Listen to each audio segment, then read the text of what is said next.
It's a long road to learn my way around here. Are you kind of, is this your first time covering? I moved to DC in January, and then so it's still been, largely pandemic mode, and everything was virtual and online and streamed, so there wasn't a lot of, I could watch everything from home, so that was fun. But I had a live shot this morning, and then I watched the game this afternoon, and I was like, all right, well, I'll just stay up on the hill for the day. Where'd you move from? Most recently in Miami. Okay. My husband and I moved all that, so I mean, Miami was fine. It's not our cup of tea. Far prefer DC. We are both Midwest kids, so we much better atmosphere, and I am very happy to be in seasons and to not just have hot and humid every day. So. Well, thanks for coming. Yes, yeah. Good to meet you. Yes. Thank you. Bring him in for road racing. In Kenya? Yeah. It was good. I mean, I don't think they're like that. It was awesome.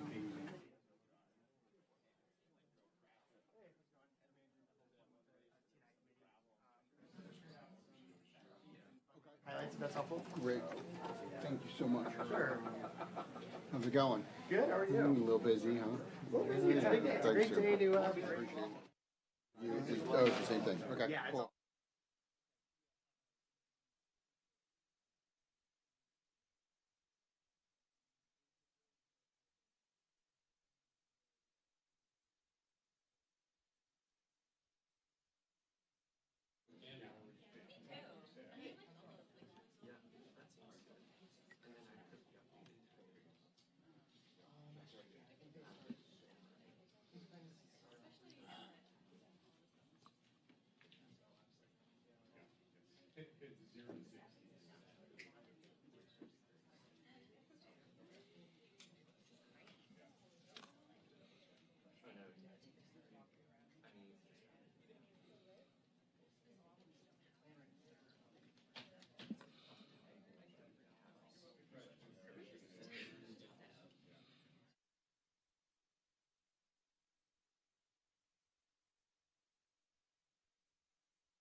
so much in terms of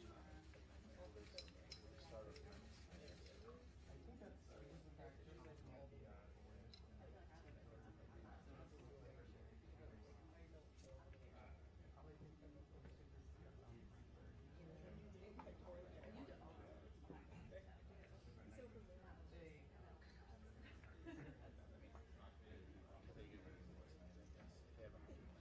yeah, I think we're kind of gearing up for a late night. I think the latest I've heard is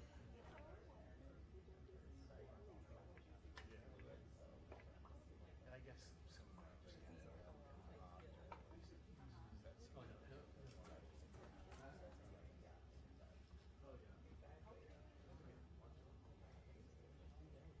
yeah, yeah. And then they would wrap it up tomorrow before they leave. Or I guess Friday. Yeah, what do you have? So they wrap up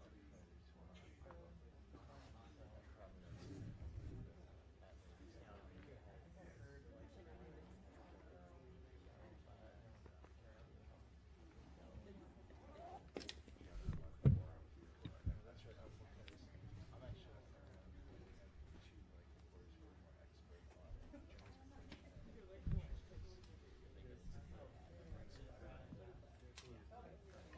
they were maybe not.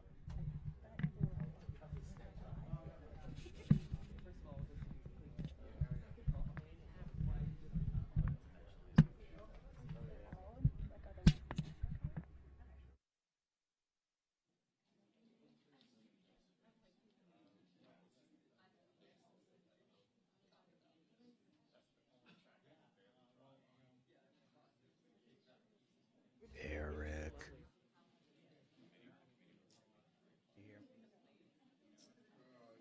Eric. Eric.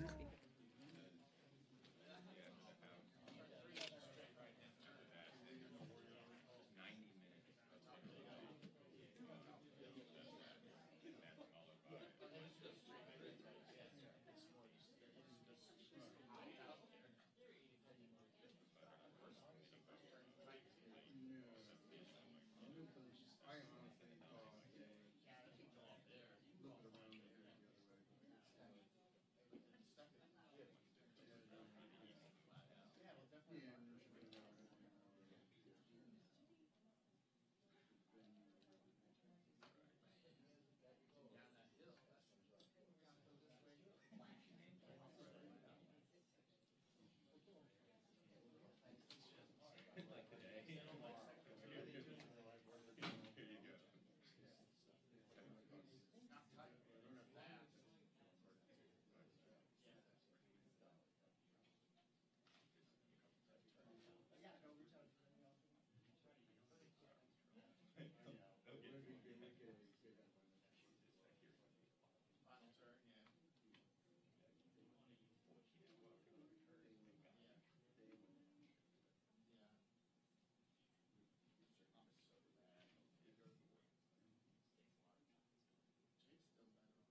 Mic check, 1, 2, 1, 2.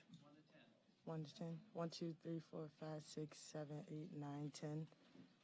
1, 2, no. 1, 2, 3, 4, 5, 6, 7. Mm-hmm.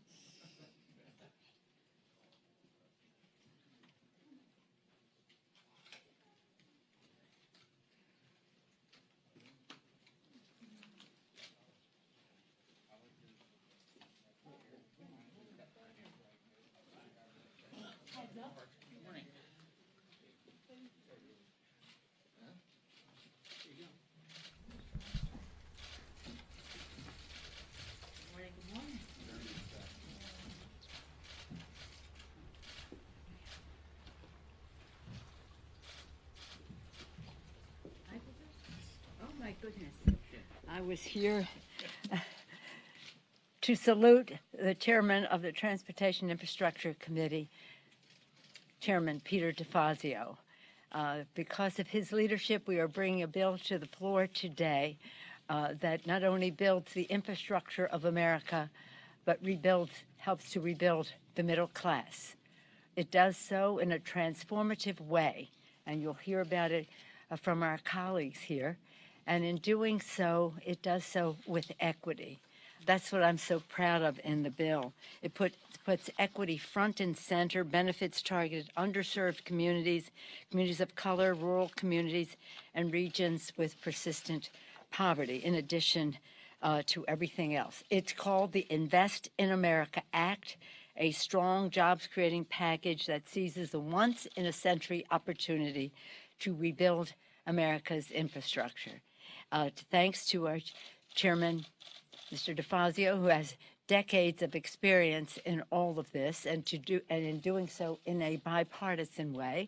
Also, thanks to Chairman Frank Pallone of the Energy and Commerce Committee for the water aspects in here, and he'll talk about that. We're joined by Eleanor Holmes Norton. She will be Eleanor Holmes Norton, chair of the T&I Subcommittee on Highway and Transit, so important in all of this. Representative Donald Payne of New Jersey, Subcommittee on Railroads, Pipelines, and Hazardous Materials.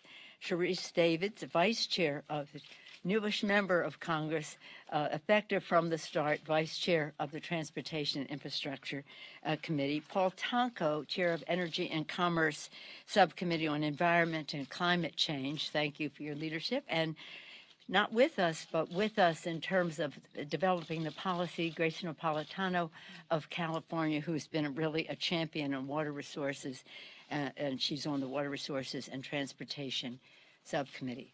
This is all to say that these are some of the people, a good deal of the leadership, to bring these pieces of legislation to the floor, but all part of what President Biden has presented to us to build back better, to build back better, and build back better in a way that many more people will participate in the shall we say, the prosperity that this building back better will bring to our country.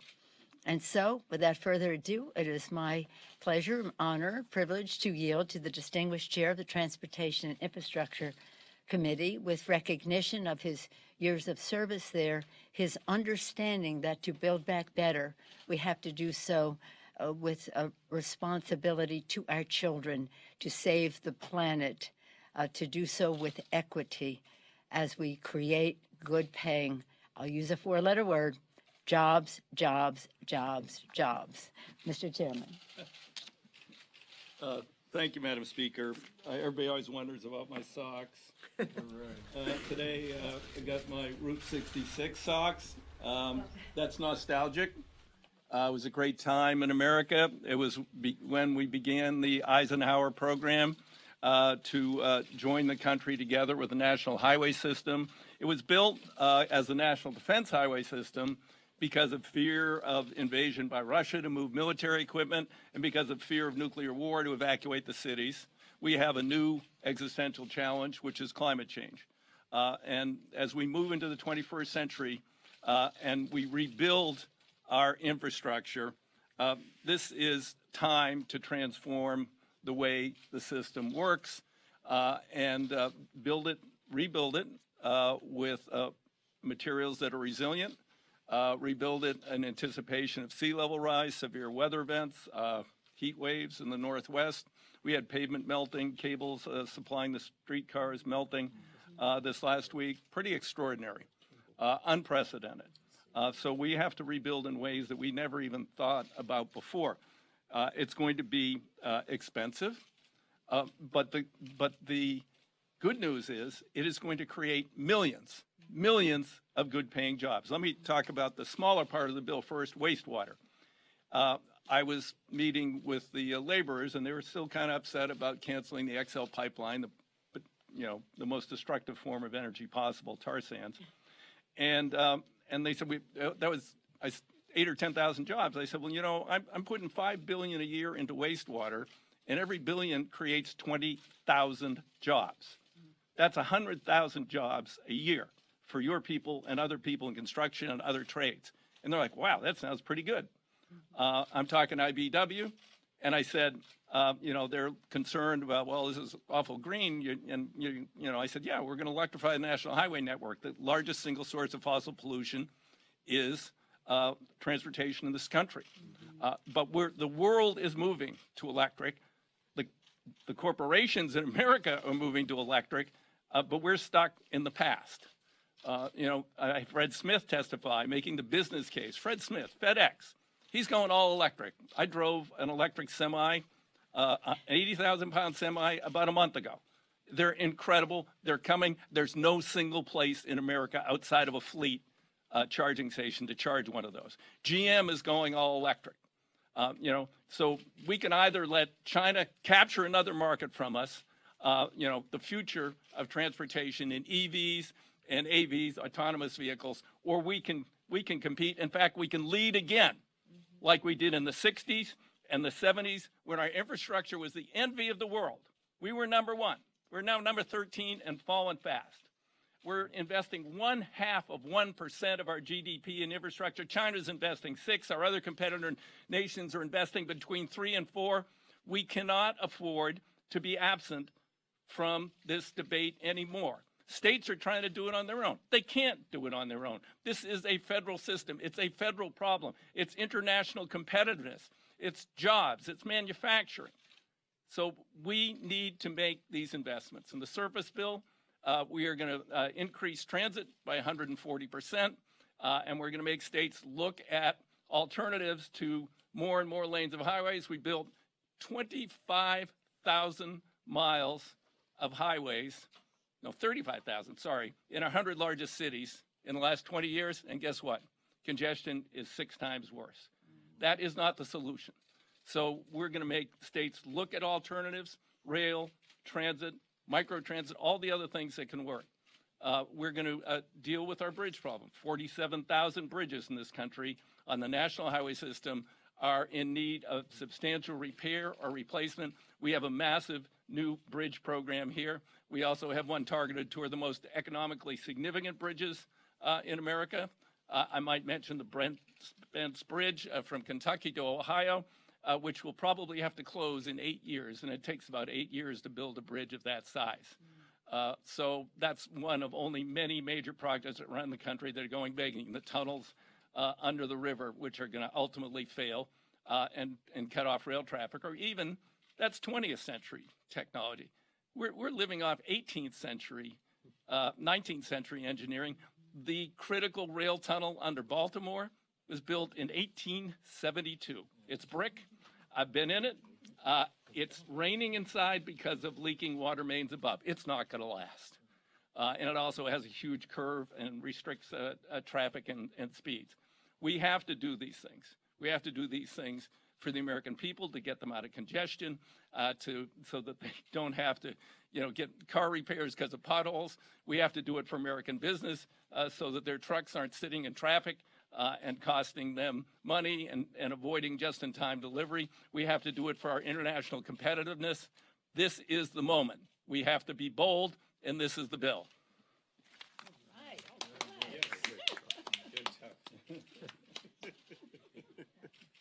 Thank you. Let me thank the speaker and also Chairman DeFazio. I'm going to sound like them because this is all about investment. I love the name of this, investment, because that's what Nancy talks about all the time.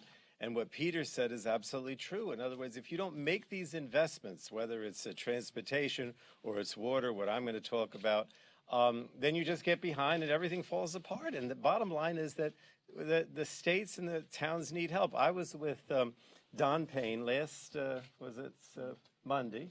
We were with Senator Schumer and Senator Booker and the New Jersey and the New York House delegation, and we went through Gateway Tunnel. I don't know how many times we've been through that tunnel, a million times, but it was built in 1910.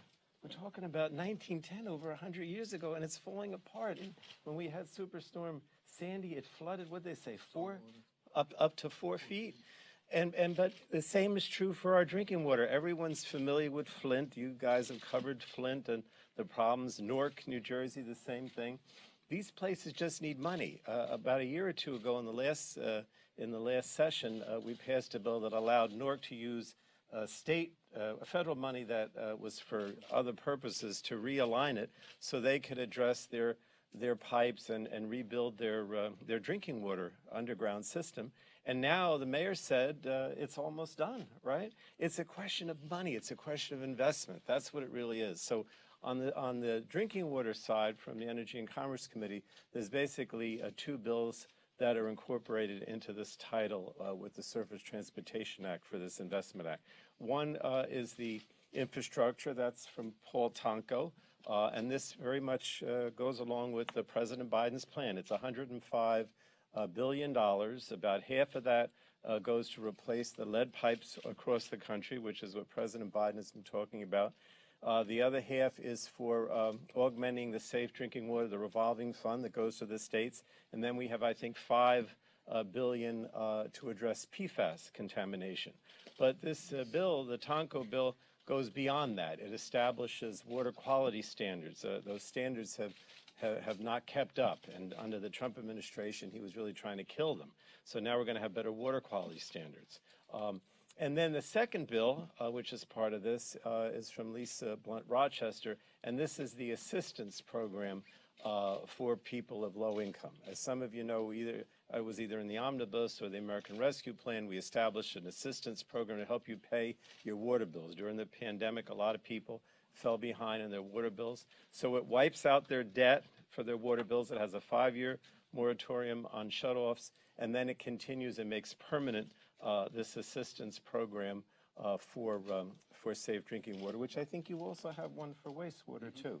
There's also another one that Peter has for wastewater. So combined here, we are seriously, I mean, this is a tremendous investment in upgrading our nation's drinking water and providing assistance to people, because water is a fundamental human right, and everybody is, in my opinion, and I think all of us believe, entitled to safe drinking water. So thank you, Madam Speaker. Thank you, Mr. Colon. Thank you so much. The chairs of the subcommittees will be available to answer questions. We want to focus on this subject. It is clear from the presentation of our 2 chairs that the most expensive maintenance is no maintenance at all. And that also happens to be a safety issue in our country. So thank you both for your leadership and your committees on these important issues. And also, the leadership of President Biden has been so exceptional in recognizing our need, both from a safety standpoint, but also from the most valuable commodity of all time. With what our distinguished chairman said about transportation and the rest, we'll save time for people. They'll spend less time in transit. That will improve their quality of life, improve the quality of the air their children breathe, shorten the distance between getting to work or to school and to home, also shorten the distance of product to market. So again, the better we invest, the title of the bill now, the less it's going to cost, and the better off the American people will be in terms of the quality of their lives, our lives, as well as the strength of our economy. With that, any questions? Yes, sir.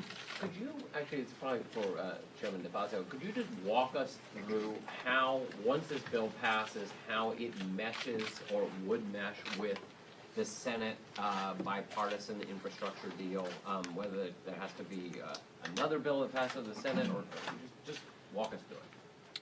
Well, the Senate bipartisan deal is an outline, and it has good numbers. Except I find them deficient on rail, but they're within shouting distance. So I believe we could work out the spending levels in the bill, but there is no policy attached to their proposal. You have to have policy to do a bill, and we also have to have policy in place before October 1st. So, I'm suggesting that substantial amounts of the policy in our bill should be negotiated by the White House and the Senate and the House to be part of that bipartisan proposal. And so I'm actually encouraged by the movement over there. It's substantially larger than what we saw out of EPW and Commerce, and of course we've seen nothing out of finance or banking because of Pat Toomey's hatred of transit. So there is no transit title in the Senate. But the bipartisan group has a robust a number for transit, but no policy attached. So you see this as the vehicle to negotiate with the Senate over their package? I believe that would, yes, or they can just look at, I asked, how, the majority leader would like to move quickly. And I said, well, it took my staff 7 months to write the policy. I don't know how quickly you can write policy over there.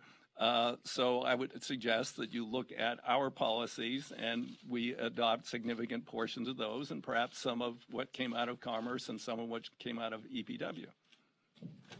Madam Speaker. Yes. On the select committee, I'm curious if you But first, I'm happy to answer that question. But right now, we're focusing on investing in the future, creating good paying jobs in an equitable way, and let's stay on that. Just to follow up on Jonathan's question, the process for integrating these DeFazio bill provisions, do you see a formal conference, Madam Speaker? How are you going to engage in high-level negotiations? How does that actually mesh the two bills? How do you see that, Mr. Chairman? Well, I obviously will ultimately defer to the wisdom of my leadership and the leadership of the Senate. But if they want to dispatch of this quickly, they're talking about July, which is a very, very quick timeline if you're trying to, negotiate policy in any major way. The numbers, again, shouldn't be too difficult. The pay-fors are outside my realm, so I can't comment on those at all. Then I would suggest it would probably be a much quicker, more informal process. I would also point out that the Senate passed the water bill also, but it's a very similar situation, right? The numbers, the authorization levels are not as high. It doesn't have the water quality standards or the assistance program, but you could conference or work between the two houses on that as well. But just like with the transportation. Again, there's a sense of urgency about surface because we have a deadline, which is October 1st. And so there is a sense of urgency there. Wastewater, I don't know when the last time drinking water. Wastewater, SRF was last reauthorized in 1988. So I want to get it done. There's no deadline since we haven't reauthorized it in 33 years, but approps always continues it. But I would like to get that done, in short order. But it's not as urgent. It is important, though, that we get the lead out and all of that, and we're glad to, of the water. We have some urgencies, but in terms of legislative schedule, as the distinguished chairman indicated, September 30th would be the deadline. But just to make the point that infrastructure, and my colleagues can attest to this, has always been bipartisan. It has always been bipartisan. All the years that we've been here, I've been here, Mr. DeFazio and I have been here some amount of time. You too, almost, Mr. Pallone. We have seen bipartisanship in all of this, and that's what gives us hope that this can be done. Yeah.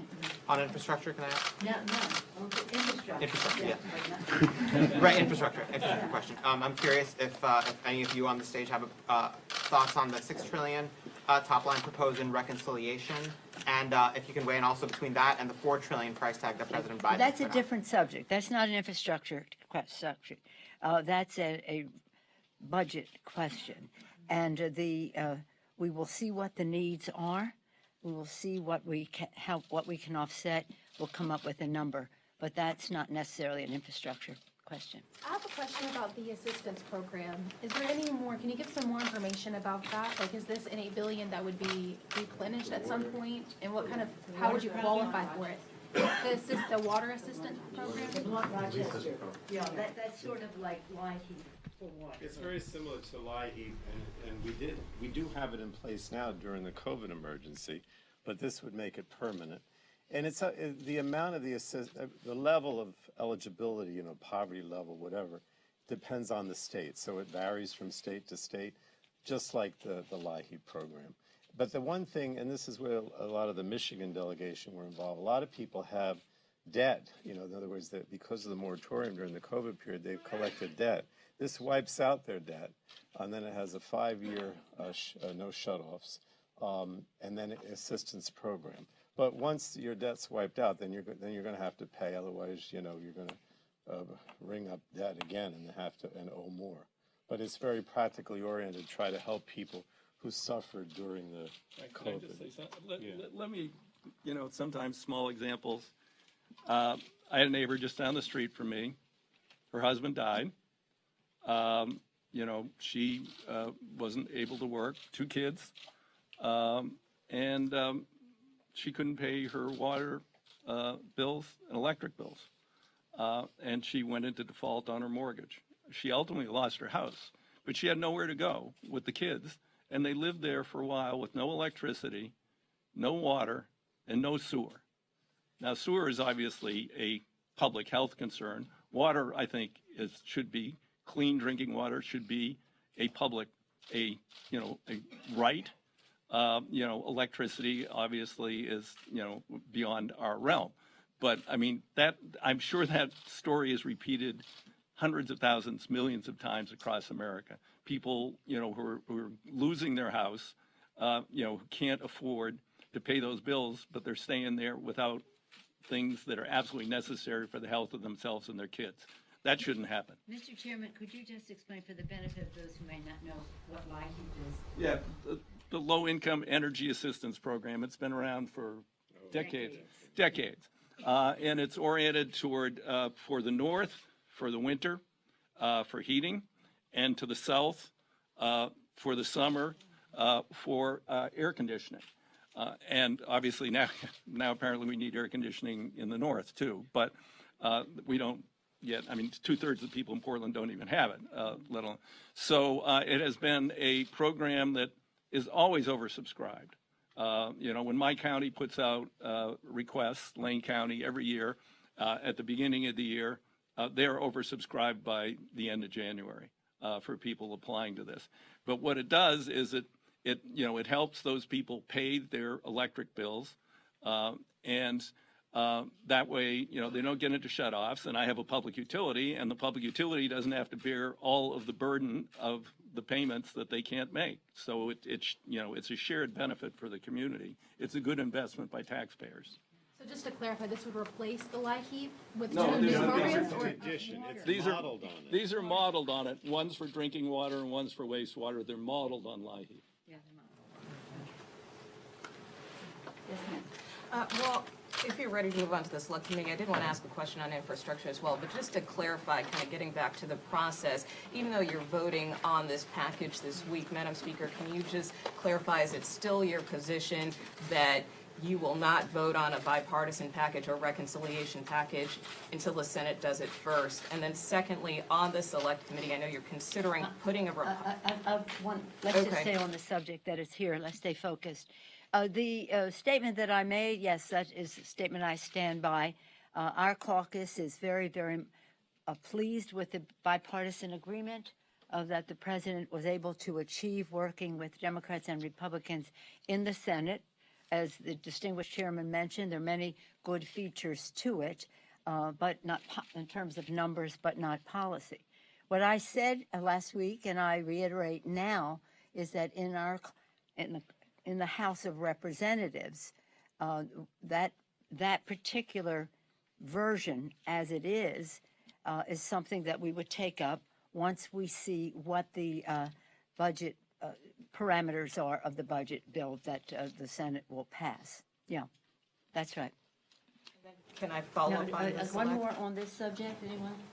Did you mean the budget resolution, Madam Speaker? No, I just want to see if there's another question, because perhaps some of our colleagues would like to address some of this. You know, the speaker has raised a very strong concern for our children about lead in our water. And Chairman Pallone has led a real good fight on energy and commerce. And, you know, Chairman DeFazio has incorporated that into his overall bill. But our bill respects the forecasts made by the professionals that it will cost $45 billion to remove all the lead pipes, which covers some 400,000 schools and child care centers. So this is critical in terms of having an accurate number. And then we go another $53 billion into investment for infrastructure through the state revolving funds. So we are significantly proposing a distinct amount of money that will go towards that lead pipe removal. And I hope that as we come to the table, that decision will be respected. I'd like to have my vice chair. I neglected to talk. We have a significant new rural emphasis in this bill, which has been neglected, and my vice chair, who is key in that, Sharice Davis, would like to comment on that briefly. Thank you, Chairman. So a couple of things. I actually would also like to make just a broad set of comments about how excited I am to get the chance to join my colleagues who have been working on these issues for a long time. And I was just thinking earlier about, I was 8 years old when when we talked about the renewal of some of these programs that have existed for a long time. Yeah, I was 8 the last time when we're talking about water. You know, I mean, look, we are in a new age. We have an opportunity right now for us to be able to make real investments in transformational investments in our infrastructure. And coming from the state of Kansas, you know, the 3rd district, I am very fortunate to represent a district that has a strong, densely populated urban area in Wyandotte County and Johnson County, where we've got suburbs and exurbs, and then a portion of Miami County, which is rural. And you have to think about the ways that we're trying to connect all of these things. You know, there are a lot of people in our country who have needed these kind of infrastructure investments, whether we're talking about people who are feeling the urgency because they're sitting in traffic for a really long time. They aren't able to catch a bus because the bus routes have been reduced, or are just not able to get access to clean drinking water. You know, we're seeing rural communities have been hit really hard because of this pandemic. And right now, the investments that we're making in all of these areas are exactly what this country has been asking for. It's one of the reasons that I fought to get on the T&I committee, because if we want to thrive when we move forward, our grandchildren, our great-grandchildren, we have got to get this done right now. And I think that the leadership of the caucus, Chairman DeFazio, has been amazing. And I really appreciate all the work that has gone into this, and also listening to the voices of tribal communities. I can't leave the stage without saying thank you to the House for doing that. Well, let me just say that that's one of the, there are many reasons why you should have been on the Transportation Committee, but we have been saying for a long time that we cannot rebuild the infrastructure, invest in the infrastructure of our country without having tribal communities at the table. Whether we're talking about water, whether we're talking about transportation, whatever the subject, it is essential that they are at the table, and in fact, they are within the person of the Vice Chair of the Transportation and Infrastructure Committee. Thank you. And territories. For the first time, Puerto Rico and the Virgin Islands are getting an increase in their share in, I think, 2.5 decades, no, despite their growth. Colleagues, anything further? Well, I want only to say I've been on this committee for 30 years since I've been in Congress. We've just been paving over roads. I hope you see this for what it is. This is a once-in-a-lifetime bill where we're trying to essentially go back over instead of passing the kind of bills we've passed to essentially understand that infrastructure is a much broader word and a much broader concept in our country today. And this bill, with climate change as its forefront, seeks to take the transportation and infrastructure mark well beyond what our bills every few years have done in the past. It's a cosmic bill, and I'm very proud to have been the subcommittee chair that wrote the bill. Don Payne, chair of the Railroad and Pipelines Hazardous Materials Subcommittee. Well, I'd like to join my colleagues in saying that there's nothing more important than the infrastructure of this country at this point in time. We have a opportunity for first time in decades to do something that is on the levels that we need to accomplish. With respect to water, I remember going to Flint with Ms. Pelosi and the Congressional Black Caucus and thinking about that, coming back home to Newark, New Jersey, and saying, you know, I better take a look at this. And that Tuesday, we found the problems in Newark. And what we've done in Newark, which might be a model for the country, we have just about, as Mr. Pallone said, removed all of our lead service lines. But it was in conjunction with the county and the state. And, you know, Newark is a community that is underserved. So a lot of those homeowners did not have the tens of thousands of dollars to fork up to do that. In conjunction with the state and the city, we've got it done, and Newark is about 100% done. And I think it would be a really good model for the country. Impressive. I didn't know that. Great.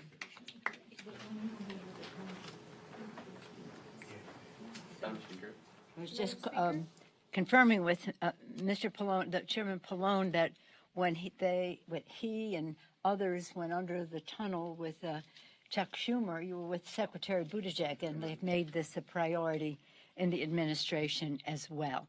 So thank you, my colleagues. We just have time for one or two more questions. Yes, ma'am. So just to get back to the select committee, if we can, I know you're considering putting a Republican on the panel. Have you made a decision about who that should be, and does that make your decision harder if a majority of Republicans don't support this committee today? Well, I will be making whatever statement I make about the select committee when I do, and that is not right now.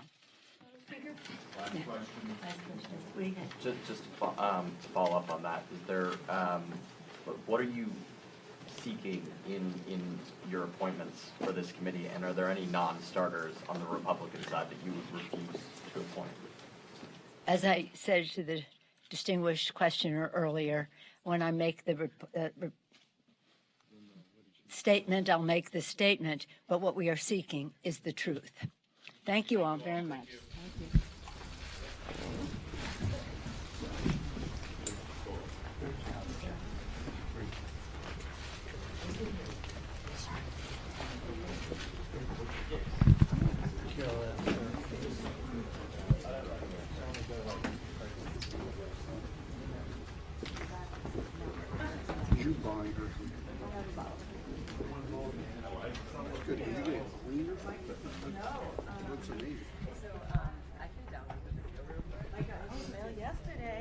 What's that?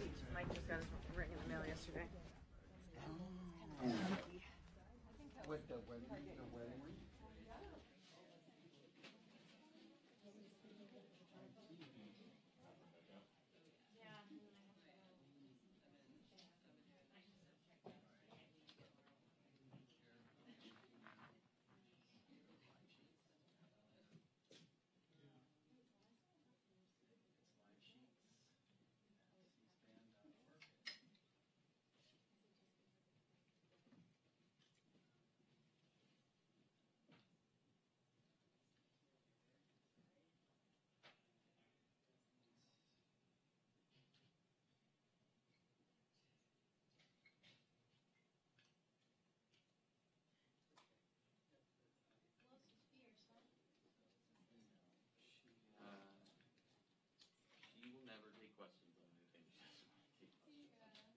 the vote is literally like this afternoon. Yeah.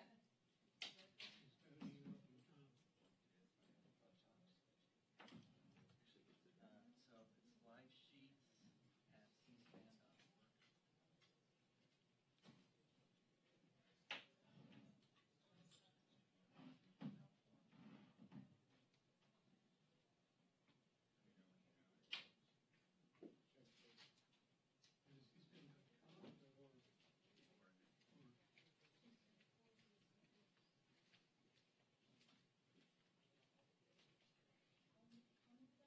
But a one-time boost is not enough.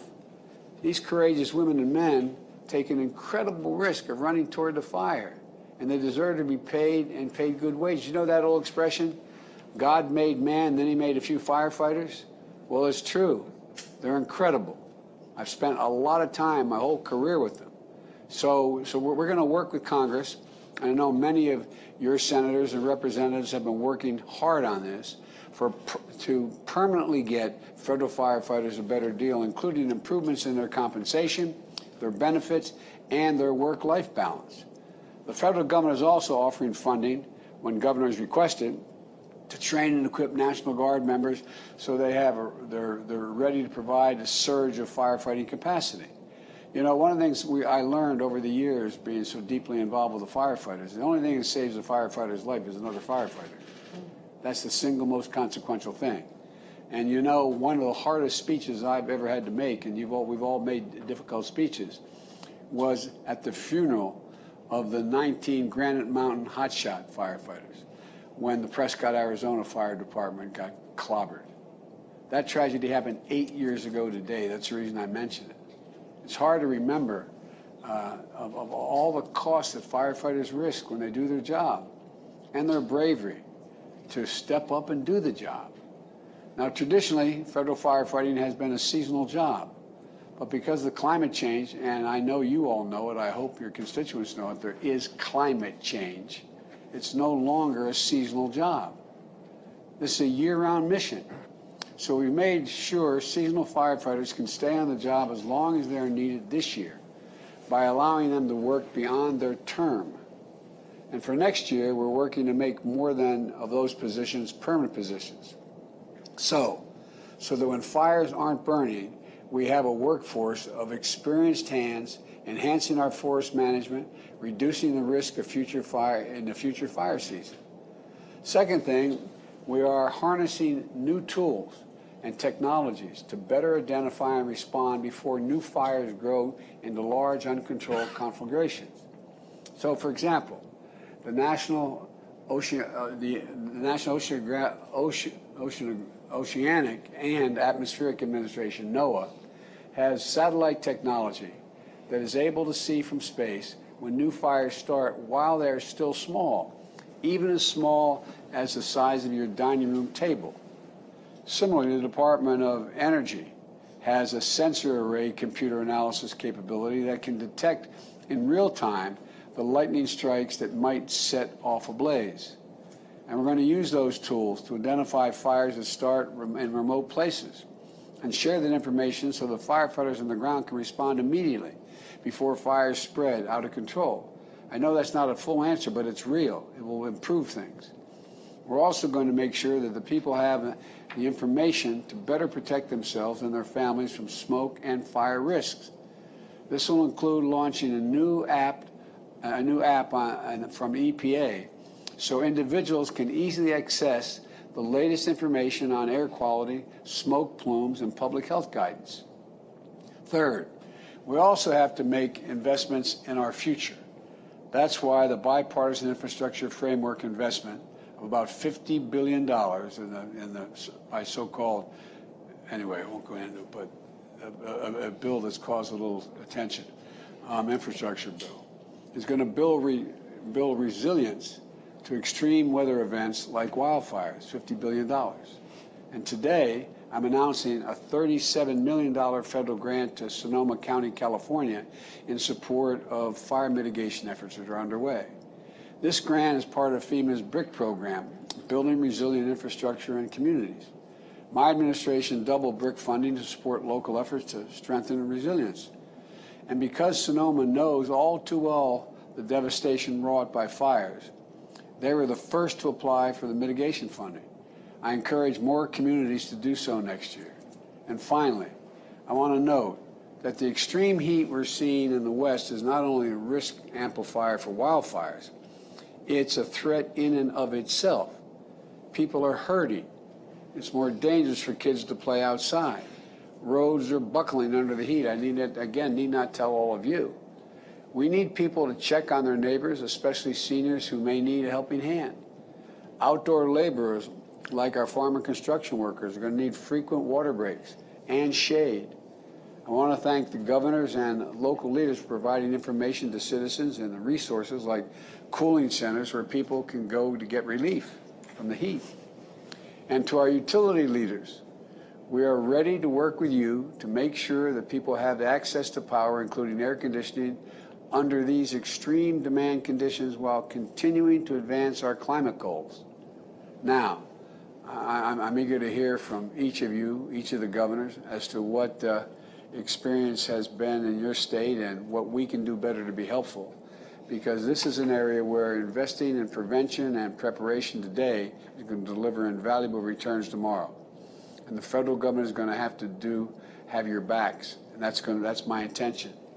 I'll close by just saying thank you to everyone from the Forest Service, to the Department of Interior and Agriculture, to FEMA, state, local, and tribal partners, and most importantly, our firefighters, for all your incredible work.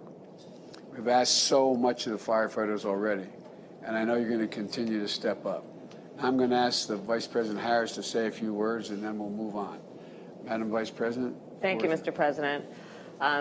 First, I just want to thank the President for prioritizing this for his administration. This is a personal issue for me as a daughter of California, and I say hello to my governor, Gavin Newsom. I grew up with drought warnings. My brother-in-law is a California firefighter. As a senator, I have visited the scene while the embers were still smoldering of the fires, Paradise, for example, California. And when I arrived there, a whole community had been wiped out by the fire. The families still hadn't been let back in, but the only thing standing in that community were the chimneys, which looked in that scene like tombstones. The firefighters that were there pointed out to me, if you look at the driveway, it may be a tragic situation if the cars are still in the driveway, because that means the folks didn't get out in time. We have so much work to do on this. My home, our family home, was under an evacuation order in Los Angeles. So I've been in that experience of also saying, look, the most things we can grab that are the most valuable are family photographs. Everything else doesn't matter. So when I think about the challenges that we face as a nation, I know they are real. I also know that we're in a different climate, as the President said, on every level than we were even 10 years ago. And there's a lot of work to do. And part of the leadership of this administration has been to also recognize that the federal government's role in this regard has to be more than just putting out fires. It needs to be obviously supporting our firefighters, especially at the federal level, who are not getting paid enough. But it's also about investing in resilience. It's about investing in adaptation, diversifying water policy in a way we are thinking about the storage of water both above ground and underground. We're thinking about recycling and all that we know is available to us to actually be smarter in terms of the conservation of this diminishing and valuable resource called water. So I want to thank everyone for your leadership, because you all are giving people a sense of confidence while you are trying to bring limited resources to what needs to be addressed in this growing threat of these wildfires. And the bottom line is that, as the President has said, his bipartisan framework for infrastructure is going to address a lot of these challenges, but there is other work to be done. And so I look forward to staying in touch with all of you. And again, thank you for your leadership. Well, thank you. Governor Brown, if you'd be willing, you could give us an overview of what the challenges are you Western governors are facing, and what you think we should be doing and can do to help. The floor is yours.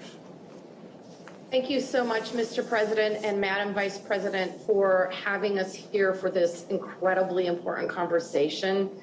As you well know, we Western governors, our states are truly on the front lines when it comes to drought, fires, and our rapidly changing climate. We were talking earlier before you got on. Just this weekend, my state of Oregon experienced 3 consecutive days of record-breaking high temperatures across the Willamette Valley, reaching upwards of 117 degrees. It is unprecedented.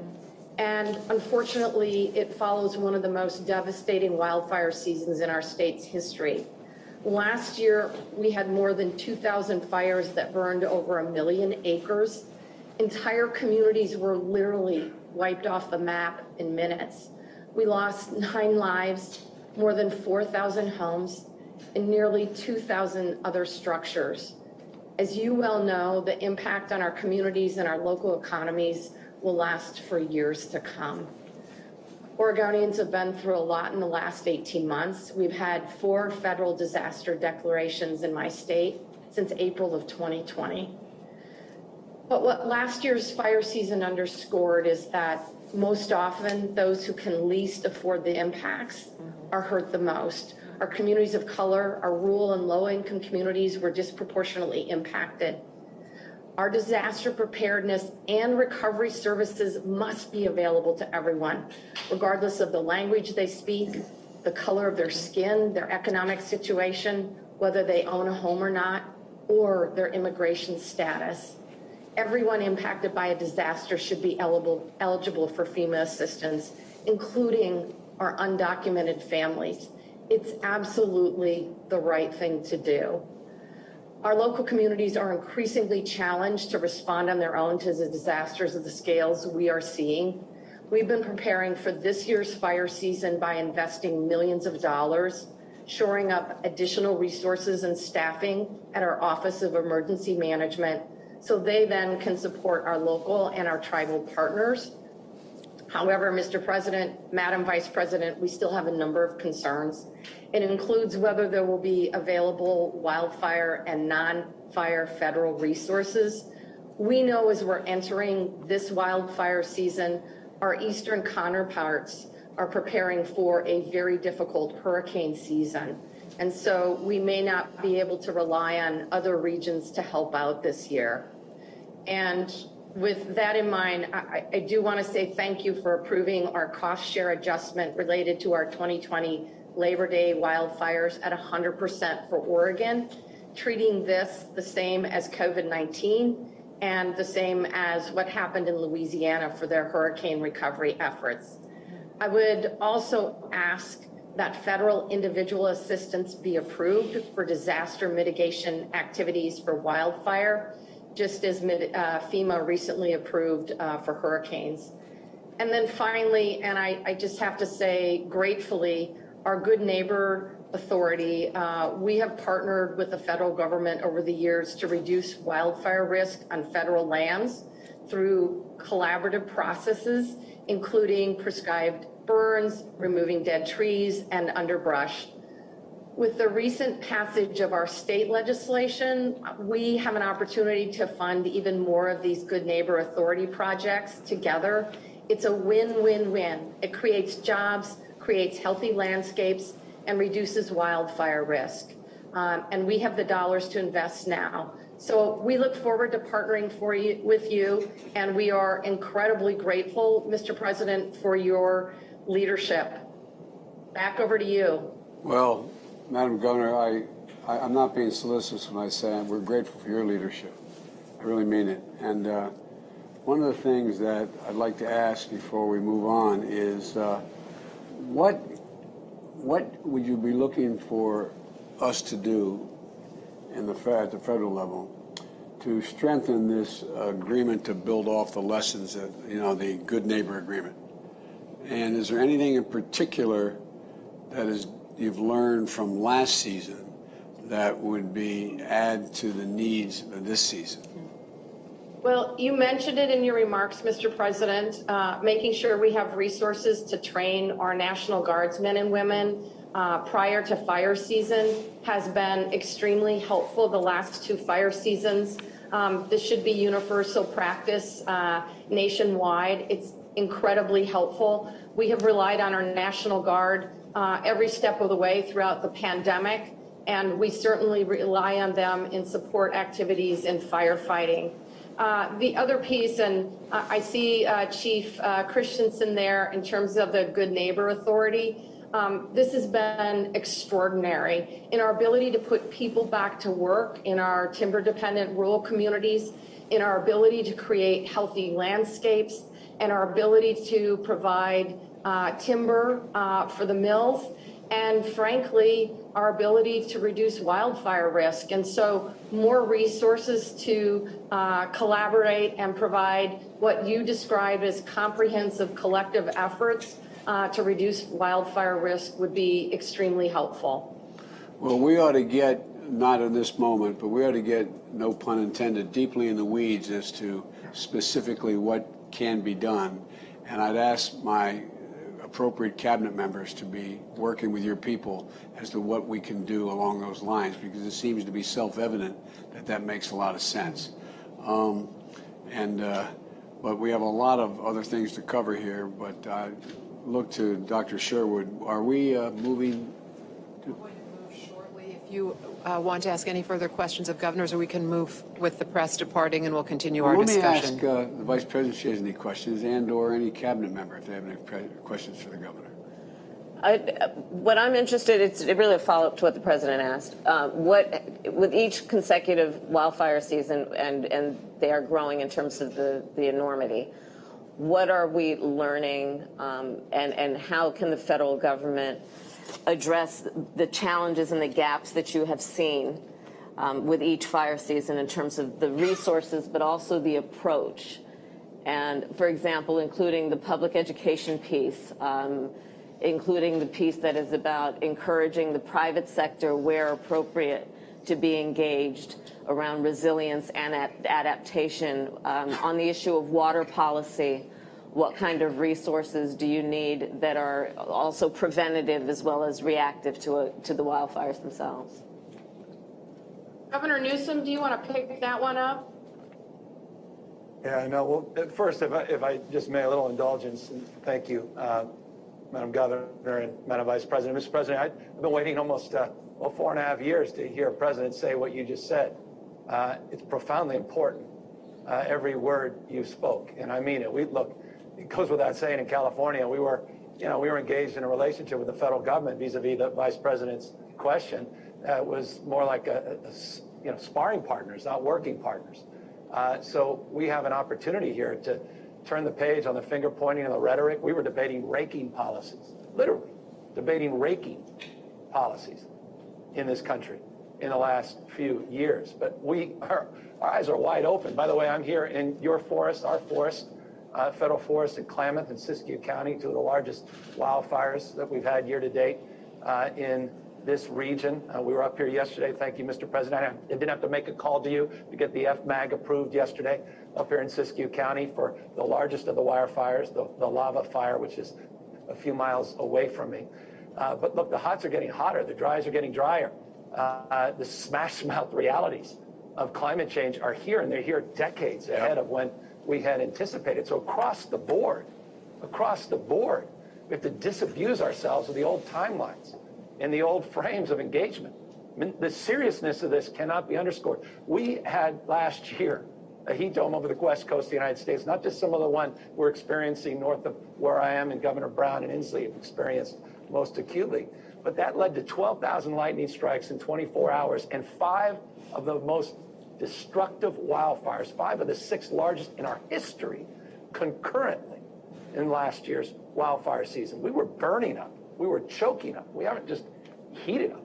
And I should just say this, with due respect to those that don't believe in science, you got to believe your own damn eyes. Observed evidence. You know, when you look at that thermometer, 117, 119 degrees up north, we were 123 down in Palm Springs 2 days ago, 111 just 48 hours ago. There's no Republican thermometer, no Democratic thermometer These realities are here with us today. So, Madam Vice President, across the board, we can't just double down. That's old, stale rhetoric. We have to have a sense of intentionality and responsibility to radically change our vegetation forest management policies, our suppression policies, our pre-positioning policies, the strategies we're engaging the president just laid out on technology, strategies and opportunities to develop partnerships, not only with Interior and not only with FEMA, but with the Department of Defense, some of those new satellite technologies that have been around, but opportunities to engage in new partnerships with those satellite technologies. The mutual aid system has been stretched in this country. Governor Brown, how many times I called you last year for resources? Inslee, Sislak, Polis, all of you on there, thank you. But we're stretched. We were calling folks in Australia. We were calling folks in Canada. We had the pleasure of having folks, firefighters from Israel come because we were that stressed. So, Mr. President, just in closing, forgive me for being long-winded. I just want to say this. Music to my ears. We got to pay our firefighters federally more because we don't have enough firefighters, period, full stop. Bureau of Land Management, same thing. We need to really invest in our human resources and the infrastructure that you have been preaching over the course of the last few weeks, because this is also an incredible economic opportunity to completely transform our economy and to get off of carbon, or at least drive it with a carbon-free engine, and to change the way we produce and consume energy. And so I just want to applaud you, final words, for recognizing not only this moment of urgency situationally, but the sustainable mindset to start thinking anew about how we can reimagine the future and not go back to the 19th century, but truly dominate the future. And your infrastructure program is a big part of that as well. These things are connected. And I just want to say we respect and appreciate your leadership. And we're just grateful and humbled that you took the time today to be with all of us. Well, look, Gov, this is, I'm not doing anybody any favor. I just think if I were sitting in your seat or Governor Brown's seat, what I'd be, I mean, this is urgent.